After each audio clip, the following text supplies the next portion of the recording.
તો વાત છે શ્રાણિક મહારાજાની, રાજગૃહી નગરી. શ્રાણિક મહારાજ એક વખત પ્રભુને સમોસરણમાં પૂછી રહ્યા છે.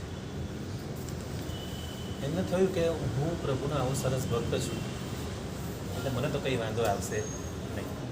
શ્રાણિક મહારાજા પૂછે છે વીર પ્રભુને, હે પ્રભુ, મારી ગતિ કઈ થશે?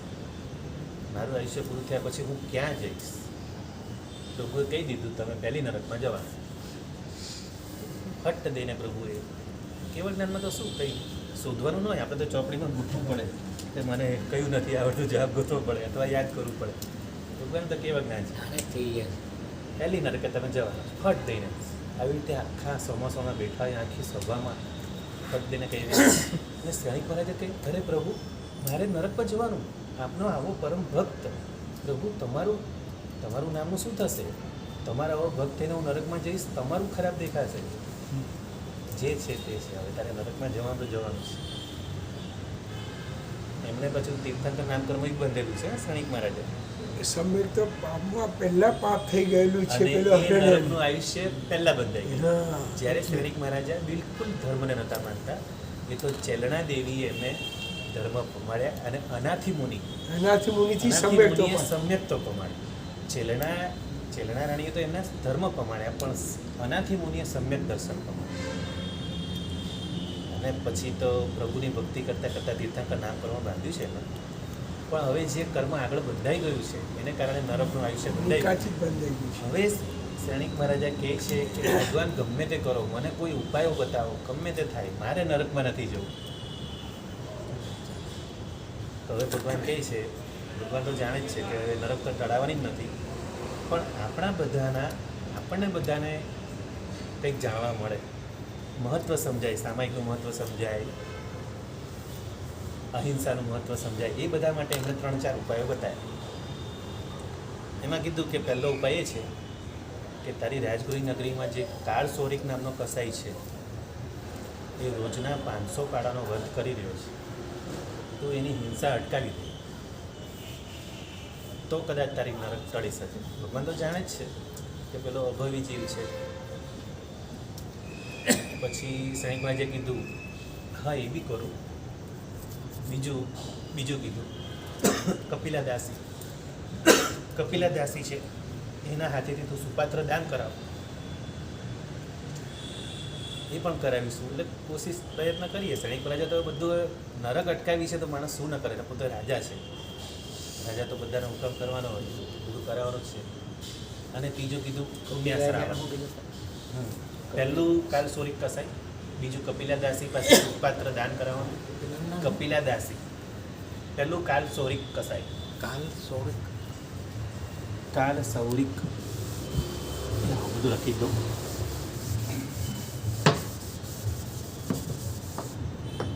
સૌથી પહેલો ઉપાય કીધો કાલ સૌરિક કસાય છે. કાલ સૌરિક કસાઈ છે. આ રોજના 500 કાળાનો વધ કરે છે. ભગવાને કીધું કે ત્યાં 500 કાળાની હિંસા પહેલાં બંધ કરાવી. વિચાર કરો, ભગવાનની હાજરીમાં પણ થતો આટલી બધી હિંસા થતી, અને રાજા જેવા રાજા પણ અટકાવી નહોતા શકતા. નંબર 2, કપિલા દાસી, કે તારા મહેલમાં જે કપિલા દાસી કામ કરે છે અને તારે સુપાત્ર દાન કરાવવાનું, એના હાથેથી સુપાત્ર દાન આપવાનું. સુપાત્ર દાન એટલે સાધુ વગરને સુપાત્ર દાન. તો આને કપિલા દાસીના હાથેથી, એના હસ્તેથી સુપાત્ર દાન કરાવવાનું. બરાબર? હજી તો શરૂઆત છે. अभी तो झांकी है, पिक्चर अभी बाकी है. ये तो अभी झांकी. આ કસાઈને શું કીધું? હિંસા બંધ કરવાની છે. હિંસામાં આવવાની કામ આવશે. હિંસા બંધ કરવાની. નંબર 3, હવે આપણા મેઇન હીરો આવે છે, પુણ્યાશ્રાવક. આપણે સામાયિકનું હમણાં કરીમ બંધની વાત કરી, એટલે મેઇન વાત હવે આવે છે કે પુણ્ય શ્રાવક, આ પુણ્ય શ્રાવક પાસે જઈ એક સામાયિકનું ફળ લઈ આવો. જો એક તીર્થંકર બીજા તીર્થંકરને કહી રહ્યા છે, ખાલી એમને કહી છે, પણ આપણને બધાને એનો ઉપદેશ આપવા માંગે છે. ભગવાનને તો ખબર જ છે કે આમાંથી બધું જ વસ્તુ ઇમ્પોસિબલ જ છે. ભગવાન તો જાણે જ છે, કેવળ પણ આપણને બધાને પદાર્થ આપવા માટે જેને કર્યું તેને જ લાભ થાય, બીજાને કઈ રીતે લાભ ન થાય. એટલે સૈનિક મહારાજે કહેવા દ્વારા આ બધા એમની પાસે પ્રયોગ કરાવવા, એમની પાસે કસરત કરાવવાની છે બધી, હા, એટલે ખબર જ છે. આપણને માર્ગદર્શન. પણ આપણને શીખવા માટે, આપણને બોધ પમાડવા માટે પુણ્ય શ્રાવક પાસે શું માંગવાનું છે? એક સામાયિકનું ફળ. ખાલી તું એક સામાયિકનું ફળ લઈ આવ ને, એક સામાયિક, તો બી તારી નરક અટકી જાય. વિચાર કરો, વીર પ્રભુ કહી રહ્યા છે કે એક સામાયિકથી પણ નરક ટળી શકે છે. સામાયિકનું ઇમ્પોર્ટન્સ સમજાય છે આપણને બધાને? આપણે કેટલા પ્રમાદમાં છીએ. છોડવું નહીં છે.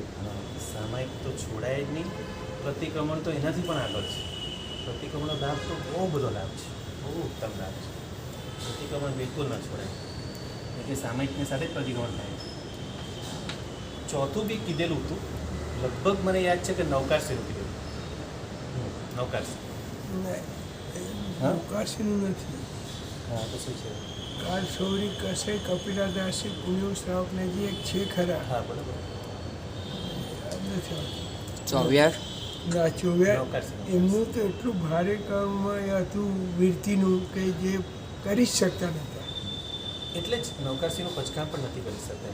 નવકારસી કાં તો કોઈ પણ એવું પચકાણ કરવાનું કીધું છે, અને પછી રસ્તામાં આવે છે અને બોરડીનું ઝાડ દેખાય છે વચ્ચે, અને મનથી બોર ખાવાની ઈચ્છા થઈ જાય છે.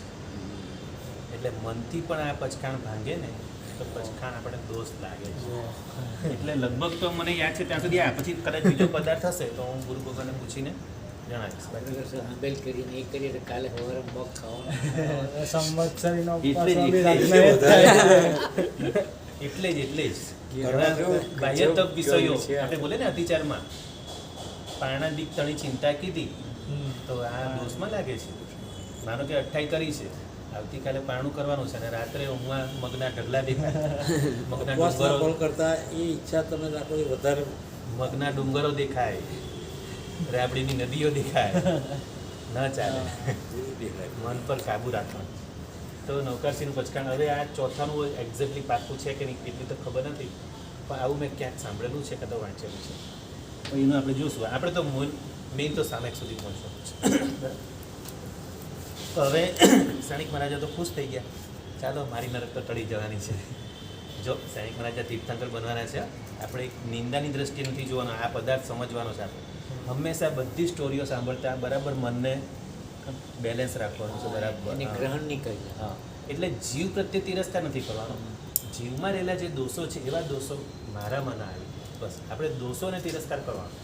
દોષોને જેટલા તિરસ્કાર કરશો એટલે આપણે દોષો દૂર થશે, પણ જીવ પ્રત્યે ક્યાંય દ્વેષ તિરસ્કાર નથી કરવાનો. આપણે ખાલી પદાર્થ સમજવાનો છે. તો હવે સૈનિક મહારાજા સૌથી પહેલું ચાલો પહોંચ્યા દરબારે જઈને. હા, કયો દોષ કરેલો એમને? એટલે એમને નરકનું આયુષ્ય કેમ કયા બતાવ્યું? ભાવમાં? નરકનું આયુષ્ય એ તો એ જ ભાવમાં. સૈનિક મહારાજા છે ને પહેલાં ધર્મ નહોતા પામ્યા, જ્યારે વિદ્યાર્થી હતા ત્યારે શરૂમાં. આમ તો બધા બહુ બુદ્ધિશાળી હતા. સૈનિક મહારાજાને પિતા એવી શું કાર્યવાહી કરી કે એમને?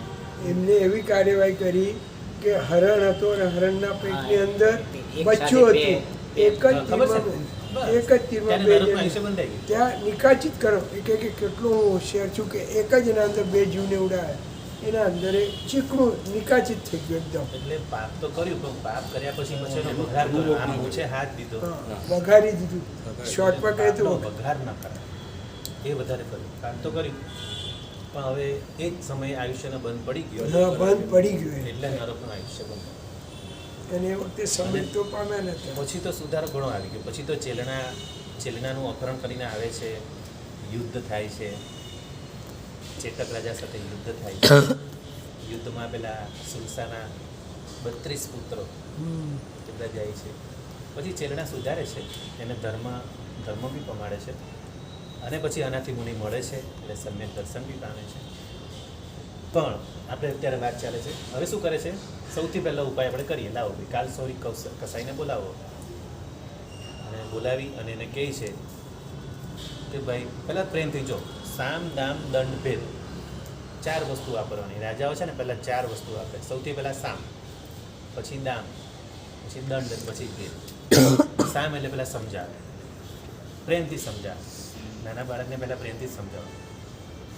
પછી નહીં માને તો પછી લાલચ આપીને એટલે દામ એટલે લાલચ. એનાથી બી નહીં માને પછી દંડ, ફટકારવાનું. લાકડી હાથમાં લેવી પડે. અને એનાથી પણ એટલે છેલ્લે ભેદ, એની વસ્તુ છુપાઈ દેવા. જેમ કે મોબાઈલ માટે સમજાવવાનો, ભાઈ બેટા મોબાઈલ નુકસાન કરે બેટા, નહીં વાપરો. એટલું કે નાના બાળકો એટલે સમજાવવાનું પહેલાં, નહીં માને. પછી ચાલ ભાઈ હું તને એક સારી વસ્તુ ગિફ્ટ આપીશ તને, બસ બેટા મોબાઈલ મૂકી એટલે ગિફ્ટને એટલે લાલચ આપી એટલે દામ, પછી દંડ, પછી નહીં માને તો આંખો કડક કરવી પડે, લાલ કરી, એ બી નહીં માને પછી છેલ્લે મોબાઈલ છુપાઈ દેવાનો, ભેદ. એના પરથી આ જ વસ્તુ એને શ્રેણિક મહારાજે બધી કરી. ખ્યાલ આવી ગયો સામ દામ દંડ ભેદ. તો પહેલાં એને સમજાવે છે, પ્રેમથી સમજાવે છે કે શા માટે આ બધા હિંસાના કામ કરે છે. હિંસાનું પાપ કરીને શું ફાયદો? દુર્ગતિમાં જવું પડશે, નરકમાં જવું પડશે. પંચેન્દ્રિય જીવનની હિંસા ન કરાય. સમજ ભાઈ, સમજ જરા. પ્રેમથી કહેજો, બહાર દે કરી કહેજો. પણ નથી માનતો કાલ સુધી. ના મને તો ચેન જ નહીં પડે, મને તો આદત પડી ગઈ છે, વ્યસન થઈ ગયું છે, હિંસા કરવાનું વ્યસન થઈ ગયું છે. હવે ભલે એ જીવ અભાવી છે છતાં પણ આપણે એ જીવની નિંદા કરવાની નથી. કોઈ પણ જીવની, એ જીવ ગમે એટલો કોઈની પણ આપણે નિંદા કરવાની નથી. આપણે પદાર્થ સમજવાનો. એવા દોષો મારામાં ના આવી જાય, એના જેવું જડ પણ મારામાં ના આવી. બસ મારે એ ધ્યાન રાખવું, મારે જાગૃતિ રાખવાની. પછી દામ. હવે એ કહે છે કે તારું રોજનું જે આવક છે ને એનાથી તને ડબલ આવક આપવા તૈયાર. તું આ 500 જીવોની હત્યા કરી રહ્યો છે, એનામાં તારું જે નુકસાન થઈ રહ્યું છે, તારા દિવસનું જે થતું હોય, દિવસનું મહિનાનું બધું તને પૈસા આપવા, સોના મોરો આપવા બધું તૈયાર છું, તોય ના પાડે. પછી દંડ. હવે કે જો હવે તો મારે તને જેલમાં પૂરી દેવો પડશે, સીધી રીતે નહીં માને. એટલે એ બી કીધું પણ નહીં. હવે છેલ્લે ભેદમાં કીધું કે ચાલો સેવકાને પકડો, એને કૂવાની અંદર ઊંધો લટકાવો. એક કૂવો છે જેમાં પાણી નથી, કૂવાની અંદર એને ઊંધો લટકાવ્યો, એટલે પગેથી દોરી બાંધી લટકાવ્યો ઊંધો. હવે શ્રેણિક મહારાજે તો નિશ્ચિંત થઈ ગયા કે એનું જે કસાય, જે બધી હિંસા કરવાની જે સ્થાન છે તેનાથી મેં એને દૂર કરી દીધું છે. અને કૂવામાં તો શું હોય, કંઈ જ ન હોય. બરાબર. અહીંયા પણ બધા પદાર્થો બહુ સમજાવવા ગયા ને, વીર પ્રભુ બહુ સરસ સમજાવ્યા. હવે પહોંચ્યા સમસરણમાં કે મારો ઘર પહેલો ઉપાય તો થઈ ગયો. ખુશ થઈ ગયા શ્રેણિક મહારાજ કે હવે તમે એને કૂવામાં ઊંધો લટકાવ્યો છે, હવે તો એ હિંસા કરવાનો જ નથી. લગભગ 24 કલાક પૂરા, એટલે કે આખો દિવસ પૂરો થવાનો. 4 પ્રહર પૂરા થવા, બીજા 4 પ્રહર, એટલે 8 પ્રહર પૂરા થયા. 8 પ્રહર એટલે કે 24 કલાક. આપણી ભાષામાં 24 કલાક, ત્યારે તો કલાક શબ્દ નહોતો. એટલે કે 8 પ્રહર પૂરા થવા આવ્યા છે. એટલે હવે તો એણે કંઈ નહીં કર્યું, તો હવે મારી નરક ટળી ગઈ ને. સાંઈ ભગવાન એ જ મોઢા પર મુસ્કાન સાથે, સ્માઇલ સાથે નાખી ટળી. કેમ? તરત પ્રશ્ન થાય ને આપણને બી પ્રશ્ન, કેમ નથી ટળી? સાંઈ મહારાજ પ્રશ્ન કરે. તને લાગે છે કે એણે વધ નથી કર્યો, એણે કૂવામાં રહીને પણ 500 પાડાની હિંસા કરી છે. કેવી રીતે કરી છે તો બતાવે છે કે અંદર કૂવામાં જે માટી હોય ને, માટીમાં એણે ચિત્રો દોર્યા, 500 પાડાના ચિત્રો દોર્યા, અને પછી ચિત્રોને આવી રીતે કાપ્યા. બોલે છે કાપ્યો કાપ્યો કાપ્યો કાપ્યો. એટલે આ હિંસાના પરિણામ એવા છે ને, આપણે તો કીધું ને કપડા પર બી ચિત્રો એવા નથી રાખવાના, પંખી, હરણ વગેરે આપણે નથી રાખવાના. કે કપડાં ધોવાય, એને પાયા લાગે તો પણ હિંસાનું પાપ લાગે છે, કીધું છે ને. તો આપણે તો બધું સમજીએ છીએ. તો આ જ વસ્તુથી એણે મનથી તો પાપ બાંધ્યું, મનથી બાંધેલું પાપ પણ એટલું જ ફળ આપવાનું છે. તો આનું તો પહેલું તો કેન્સલ થઈ ગયું. ચલો ભાઈ, હવે આમાં તો ચોકડી લાગી ગઈ. હવે બીજો નંબર કપિલાદાસ. જેમાં અભવી છે ને, કપિલદાસી પણ અભવી છે. કપિલાદાસી પણ અભિનય આપ્યો છે. કપિલદાસી પણ અભવી છે. તો હવે કપિલદાસીને બોલાવે છે અને કહે છે કે જો આપણે ત્યાં હવે સાધુ ભગવંતો બધા પધારે, તારે એમને સુપાત્ર દાન કરવાનું. કપિલદાસજી તો પહેલાં તો હા પાડી દે, સારું કરશું, પણ એને તો કંઈ સુપાત્રદાન કરવાનું ગમતું હોતું નથી. અને પછી ચેલણાને બધાને સમજાવીને, રાણીને બધાને સમજાવી, ભાઈ આપણે સ્ત્રીઓની બાબતમાં પછી પુરુષો વધારે એ ના કરે, એટલે રાણીઓને સોંપી દે છે કે જોજો એને સાથે સુપાત્રદાન કરાવજો. અને પછી પહોંચી ગયા કે આ તો બહુ સહેલું છે. પછી કીધું કે આને થઈ જાય સુપાત્રદાન પછી મને સંદેશો પહોંચાડે. અને આ બાજુ તરફ શ્રેણી પર રાજા પહોંચ્યા સમોસણમાં, અને પછી સંદેશો બી પહોંચી ગયો કે હા ભાઈ કપિલદાસજી સાથે સાધુ ભગવાનને સુપાત્રદાન કરાવી પણ દીધું છે. સારું, અહીંયા પણ મનની જ વાત આવે છે. ઉપરથી દેખાય છે શું અને અંદરથી હોય છે. એ કપિલાદાસ એવું બોલે છે, હું નથી કરતી, આ મારો હાથ કરી રહ્યો છે. ના, શ્રેણીક મહારાજાનું શબ્દ જુદા છે. હા. તો હવે પહોંચ્યા સમોસણ, અને મહારાજા શ્રેણીક મહારાજા ખુશ થઈ ગયા કે આજે તો સુપાત્રદાન થઈ ગયું છે, કપિલાદાસીના હસ્તક એના હાથેથી જ કરાવ્યું છે. સારું, હજી પણ ભગવાન કહે છે એ જ સ્માઇલ સાથે. ભગવાનનું સ્માઇલ તો કેવું હોય, કેવું અદભુત. નહીં, આ પણ નથી થયું, તું આમાં પણ નિષ્ફળ ગયો છે. પછી કીધું કેમ, શું થયું? તો કે કપિલાદાસીએ દાન આપતી વખતે એના મનમાં એ ભાવ હતો કે આ રાજાનો ચમચો દાન કરે છે, હું નથી કરતો. રાઈટ, બરાબર. આ સ્થાનિક રાજાનો ચમચો દાન કરે છે, હું નથી કરતો. તો કેવું વિચારો, અભાવી જીવને દાન પ્રત્યે પણ ભાવ નહીં હોય, કેવું હશે? તો એને ગર્વ કરવું જોઈએ કે ભગવાને જે કીધા છે દાન, શીલ, તપ અને ભાવ, આ 4 ધર્મના મુખ્ય 4 પાયા. તો દાન, શીલ, તપ, ભાવ, એમાં દાનમાં તો કપિલદાસીનું પણ એ પણ ફેલ થઈ ગયું. આમાં તો હિંસા અટકાવવાની હતી, એ પણ નથી. હવે સ્થાનિક મહારાજને કહે હવે તો મારે પુણ્યાશ્રાવક પાસે જવું પડશે, હવે છેલ્લો ઉપાય છે. પછી નૌકારસિંહ તો પછી હવે આગળ જોશું, પણ આપણે મેઇન સામાયિકની વાત ચાલે છે. સીધા સ્થાનિક મહારાજા પહોંચ્યા પુણ્યાશ્રાવક પાસે. આ પુણ્યાશ્રાવક વિશે પહેલાં જાણો છો બધા? એનું નામ પહેલાં પૂનમચંદ શેઠ હતું, અને એમની પાસે પણ બહુ શ્રીમંત હતા, બહુ મોટો વેપાર હતો. જેવા આનંદ શ્રાવક, મોટા મોટા શ્રાવકો, જે પ્રભુના 10 શ્રાવક છે, એવા પુણ્યાશ્રાવક પૂનમચંદ શેઠ હતા. ખૂબ જ પૈસો હતો. પ્રભુની દેશના સાંભળી અને પછી એમને થયું કે લાવ હું પરિગ્રહના પચકાણ કરું, અને બધું દ્રવ્ય 7 ક્ષેત્રમાં વાપરી દીધું. અને નક્કી કર્યું કેવું સત્વ હશે, બસ આજનું કમાયેલું કાલે ચિંતા નહીં કરવાની, એટલું જ કમાવાનું, વધારે નહીં કમાવાનું. એટલે પૂણીનો વેપાર કરતા, એટલે પૂણીઓ નામ પડ્યું. પુણ્ય નહીં પણ પૂણિયા શ્રાવક, પૂણીનો વેપાર કરવાનો ચાલુ. અને 12 વ્રતો લીધેલા, પણ હવે અતિથિ સમીપર વ્રત રહી ગયું કે હવે શું કરવું આપણે, હવે આવક હવે વધારવી નથી, જેટલી છે એટલી જ. અને એની પત્ની શ્રાવિકા પણ એટલી સમજુ કે શા માટે ચિંતા કરો છો, કરશું આપણે રસોઈ તો 2 જણની જ બનશે, 2માંથી 1 જણ ઉપવાસ કરશું એક દિવસે, અને આપણે અતિથિ સમીપર કરશું. આપણે તો લાભ લેવો જ છે, તમારા 12 વ્રત બરાબર થવાય. આવું ઉત્તમ જીવન જીવતા એમનું સામાયિક કેટલું સરસ થાય. કોઈ ચિંતા જ નથી, કાલની ચિંતા નથી. એનું સામાયિક કેવું ઉત્તમ થાય. 10 મનના, 10 વચનના, 12 કરના, 32 દોષમાંથી એક પણ દોષ ના લાગે, એવું એમનું સામાયિક. એ સામાયિક પ્રભુ વીરે વખાણ્યું. શું કીધું કે જા તું પુણ્યાશ્રાવકનું એક સામાયિક લઈને આવ. એટલે ભગવાને આખા સમોસરોમાં બધાની હાજરીમાં એનું સામાયિક વખાણ્યું. જેમ સુલસાને ધર્મલાભ કેવડાવ્યા, સુલસા પુણ્યાવી બેઠેલો હતા, હા પુણ્યાવી બેસતો હતો. ના, અત્યારે તો જો હવે શ્રેણીક મહારાજા ગયા છે કોને ઘરે, પુણ્યાને ઘરે. એટલે કે અત્યારે પુણ્ય તો ઘરે છે, એ સામાયિકમાં બેઠેલો છે. હવે શ્રેણીક મહારાજા પહોંચ્યા કે બસ ભગવાન હવે મારે આ ઉપાય તો કરવો જ પડશે, મારી નરક અટકાવવાની છે. પહોંચ્યા પુણ્યાશ્રાવકને ઘરે. પુણ્યાશ્રાવક બેઠા છે સામાયિકમાં, શ્રાવિકા છે ઘરમાં. એટલે જોયું કે રાજા પધાર્યા છે, એટલે શ્રાવિકાએ ઈશારો કર્યો, બસ થોડી વારમાં હમણાં સામાયિક પડી જશે, બેસો. રાજા જેવા રાજાને પણ બેસવાનું કીધું છે. એટલે કિંમત કોની વધારે, રાજાની કે સામાયિકની? શ્રાવિકા કહે છે બસ થોડી વાર બેસો. આ થોડીને વિનંતી કે બેસો, બસ થોડી વાર પાડશે.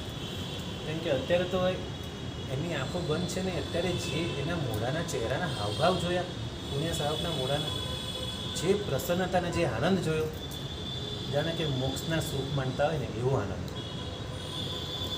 સાહેબ મહારાજા બસ જોયા જ કરે છે, એમનો ચહેરો જ જોયા કરે છે દુનિયા સામે. હા, આવું સરસ આનંદ, આટલો બધો આનંદ એને આની પાસે ક્યાંથી આવે?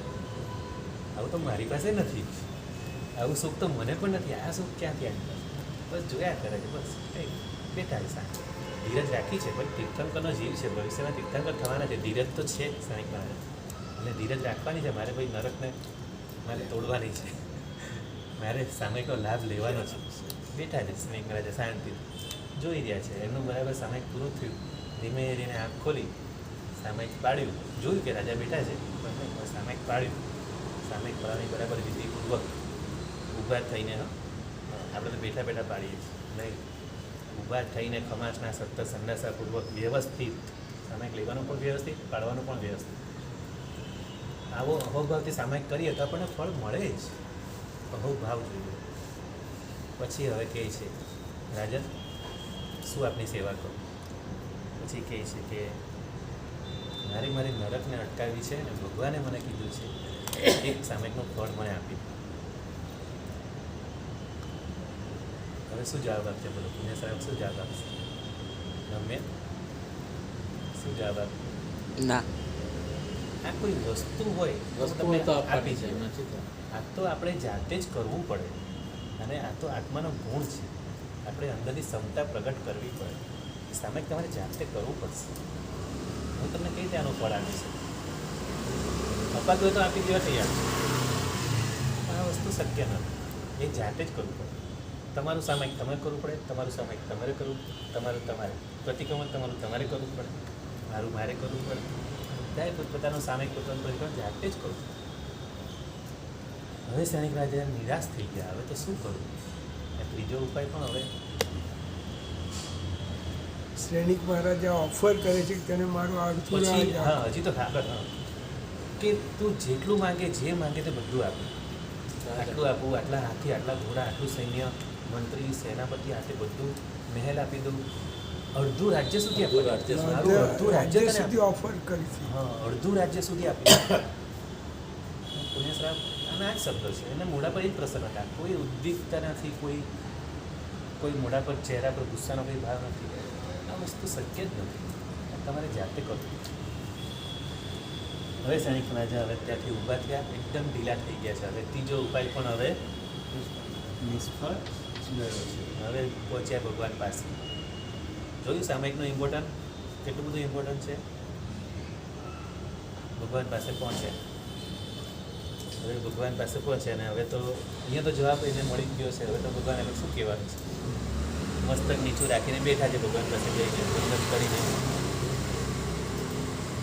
હવે ભગવાન કહે છે તું નિરાશ નહીં થા. આ નૌકરસિવાલ તો હવે કોઈક સ્ટોરીમાં હોય છે ને કોઈકમાં નથી હોતું. એનું આપણે કદાચ પદાર્થ જુદો પણ હોય, પણ આ ત્રણ તો પાક્કા છે. આ પાકા છે. હા, હવે ક્યારેક બીજી વાર બી કીધું હોય નૌકરસિંહ માટે, એ પછી કીધું હોય. પણ હવે ભગવાન કહે છે, હવે જોઈ છે ભગવાન ત્યાં બહુ નિરાશ થઈ ગયો છે, ઉદાસ થઈ ગયો છે, અને મારો ભક્તને એમ ઉદાસ થોડો બેસવા દે. ભગવાન કહે છે ચિંતા નહીં કર, તે તીર્થંકર નામકર્મ બાંધેલું છે. આવતી 24મીમાં તું પ્રથમ તીર્થંકર બનવાનું છે. આ નરકનું આયુષ્ય બંધાઈ ગયું છે. એમાંથી નીકળીને તું સીધો જ તીર્થંકર, નરકમાંથી નીકળીને સીધો જ તીર્થંકર બન. અને બધું તને મારા જેવું મળવાનું છે. Same to same. બધું જ મારા જેવું રૂપ, મારા જેવો વર્ણ, મારા જેવી હાઈટ, મારા જેવું બધું ચેવન, જન્મ, દીક્ષા કે બધું જ સેમ ટુ સેમ. આયુષ્ય ચૈત્ર સુદ પણ એટલું તેરસ, જ. આયુષ્ય પણ 72 વર્ષ, બધું જ ચૈત્ર સુદ તેરસનો જન્મ બધું જ મારા જેવું મળવાનું. Same to same. કેવી ભક્તિ કરી હશે સ્થાનિક મહારાજે? ભક્તિ એવી કરેલી કે જ્યારે એમનો અગ્નિ સંસ્કાર કરવામાં આવ્યો તો એમના હાડકામાંથી વીર વીર વીર વીર આવા શબ્દો નીકળે છે. કેટલું જડબે સલાક એમને એ કર્યું આવી છે. ભક્તિથી જ તીર્થંકર નામ કરવા માંગ્યું છે. ભક્તિમાં બી આટલી તાકાત છે. જો શ્રેણિક મહારાજે નથી 20 સ્થાનક તપ કર્યું. હા, બીજા બધા તીર્થંકર, મોટા બધા તીર્થંકરો તો 20 સ્થાનકમાંથી એકાદ બી કર્યું હોય તીર્થંકર નામ કરવા. શ્રેણિક મહારાજે માત્ર ભક્તિ કરી છે. વીર પ્રભુની કેવી ભક્તિ કરી હશે? હાડકામાંથી વીર વીર વીર વીર. હવે શ્રેણિક મહારાજે આપણા પ્રથમ તીર્થંકર આવતી 24મીમાં બનવાના છે. 84,000 વર્ષ પૂરા થશે, એમાંથી 2500 તો પૂરા થઈ ગયા. દિલ્હી નરકમાં નરકનું તે- આયુષ્ય તો 10,000 વર્ષનું. હા દિલ્હી નરકનું આયુષ્ય 10,000 વર્ષ. એવું નથી, ઓછામાં ઓછું 10 અને વધારે પછી આગળ બી છે એ બધું આખું એનું હા કદાચ આપણે સમજવાનું પેલા એમાં તમે કીધું કે પેલું એટલે અલગ અલગ બધું. તો એમનું 84,000 વર્ષનું જ્યારે નરકનું આયુષ્ય પૂરું થશે પ્રથમ નરકનું સીધા. અને જ્યારે 14 સપ્તાહમાં ફરક એ આવે ત્યારે દેવલોકમાંથી તીર્થંકર ભગવાનનો જીવ આવે ને તો એનું દેવ વિમાન આવે, એક ખાલી વિમાનમાં ફરક આવે. અને જ્યારે નરકમાંથી આવે ત્યારે ભુવન વિમાન આવે. 14 સપ્તાહમાં ખાલી 2 વિમાનમાં એક દેવ વિમાન અને ભુવન. જ્યારે તીર્થંકર જો નરકમાંથી આવે એમનો જીવ ચ્યવન તો થવાનું છે તો એ ભુવન વિમાન આવે 14 સપ્તાહમાં, ખાલી એક જ આટલો ફરક આવે. અને દેવલોકમાંથી આવે જેમ કે પાર્શ્વન ભગવાનનો જીવ માયુષનો જીવ દેવલોકમાંથી આવે. આપણી ચોવીસીમાં છે કોઈ? આવતી 24 આપણી ચોવીસીમાં છે કોઈ ભુવન વિમાન વાળું? આપણી 24 એમ કોઈ છે એવા? સેમ નરકમાંથી આવે. નરકમાંથી આવે અને લગભગ તો આ દેવલોકમાંથી આવે. પણ આપણી જે અવસરપીઢી છે ને મુંડા અવસરપીઢી છે. આ મુંડા અવસરપીઢી બહુ કાળે બહુ એટલે લગભગ ક્યારેક જ આવે. આ પહેલી વાર આવી મુંડા અવસરપીઢી આવી છે. મુંડા એટલે મુંડામાં બધું. એટલે અહીંયા તો આપણે આપણા ગુણો એવા કેટલા કહેવા વર્ષ છે પડશે. ભોગવવા? હા નરકમાં કેટલા વર્ષ? કોનું સાઈઠ મહારાજાનું 84,000 વર્ષ. એટલે જો સમજો આપણે આ પાંચમો હારો 21,000 વર્ષ, છઠ્ઠો હારો 21,000 વર્ષ, એના પછી જ્યારે ઉત્સર પીઢીનો પહેલો હાર આવશે એ પણ 21,000 વર્ષ, પછી બીજો હારો પણ 21,000 વર્ષ. કોઈ ચોક 84 થઈ આ બધા 84,000 વર્ષ જ્યારે પૂરા થશે એટલે બરાબર ત્રીજો હારો શરૂ થશે ત્યારે એ આત્મા ત્યાંથી ચવી મનુષ્ય લોકમાં નરકમાંથી ચેવી અને બસ 14 સપ્તાહ એમની માતાને દેખાશે એ ચ્યવન કલ્યાણ. બસ એ ત્યાં પહેલાં તીર્થંકર એવી રીતે ત્રીજા આરામાં 1 થી લઈને 23 અને પછી ચોથા આરામાં 24 ભગવાન થશે. એટલે ત્રીજા અને ચોથા આરામાં જ ભગવાન થાય. અને અવસર પીઢીમાં ત્રીજા આરાના એન્ડમાં ઋષભદેવ ભગવાન જેમ થાય અને બાકી ચોથા આરામાં 23 હવે ઉત્સર પીઢીમાં ઊંધું થશે. તો ત્રીજા આરામાં 1 થી 23 પદ્મનાભ સ્વામીથી લઈને 23 અને 24માં ચોથા આરામ. પાંચમા છઠ્ઠો પછી આવશે પેલો યુગલિયા કાળ. મોટા મોટા આયુષ્યવાળા મોટા મોટા નવકારસિંહનું કીધું એમ નવકારસિંહ હા નવકરસિંહમાં બી એવું એક વખત કીધેલું ભગવાને કે તું નવકરસિંહ એક વાર પચકાણ કર તો તે લાભ થાય. એટલે પચકાણ તો લીધું સાહેબ મહારાજાએ. પચકાણ લઈ અને પછી રસ્તામાં જોઈ છે એક જગ્યાએ બોરડીનું ઝાડ અને બોર એના પર લાલ લાલ મસ્ત પેલા ચણી બોર એ જોઈ અને એમને ઈચ્છા થઈ બોર ખાવાની. અને ઈચ્છા તો થઈ એટલે એવી ઈચ્છા થઈ કે એમ જીભમાં સ્વાદ પણ આવે એટલે કે મનથી એટલે પછી આ પચકાણ તૂટી ગયું. એટલે એવું થાય કે એટલે કહેવાનો મતલબ આવું છે લગભગ મેં વાંચ્યું છે કે નરકનું આયુષ્ય બંધાયા પછી પચખાણ પણ આપણે નથી કરી શકીએ. એટલે આપણા પર બી આ પદાર્થ લઈ શકાય. વીરતીનો એટલો હા. એ જ કહેવાય એનો તો શબ્દ નથી. વીરતીમાં કેટલી તાકાત છે, આ વીરતીમાં તાકાત કેટલી છે તમારી નરકને તોડી શકે છે. એટલે સામાયિક. અવીરતીનો કાળ ચાલે છે એટલે એ નથી કરી શકતા વીરતી. એટલે હવે એમનું કારણ હવે નરકનું આયુષ્ય બંધાઈ ગયું ને એવું એ હિસાબે. અને નિકાચિત બંધાઈ ગયું એટલે નહીં તો હા. નહીં. બાકી પાછું ક્ષાયિક સંકેત છે. હા એટલે જ ને એ નિકાચિત બંધાઈ ગયું ને કે મુજ પર તાવ વઘાર કરી કાઢ્યો વસ્તુ. અને ક્ષાયિક સંકેત છે તીર્થંકર નામકર્મ બાંધ્યું છે એટલે પહેલાં તીર્થંકર ભગવાન જ છે. અને એમના જ ગણધર બનશે કુમારપા મહારાજા. શ્રેણિક મહારાજાના જ ગણધર બની કુમારપા મહારાજા મોક્ષમાં જશે. મોક્ષે જશે. કુમારપા મહારાજે જે શાસનની પ્રભાવના કરી છે જબરજસ્ત. જેવું આમનું ચરિત્ર છે શ્રેણિક મહારાજાનું એવું રીતે કુમારપા મહારાજાનું પણ ચરિત્ર એની પણ બધી ચર્ચા થાય છે. જીના બધા સારું હવે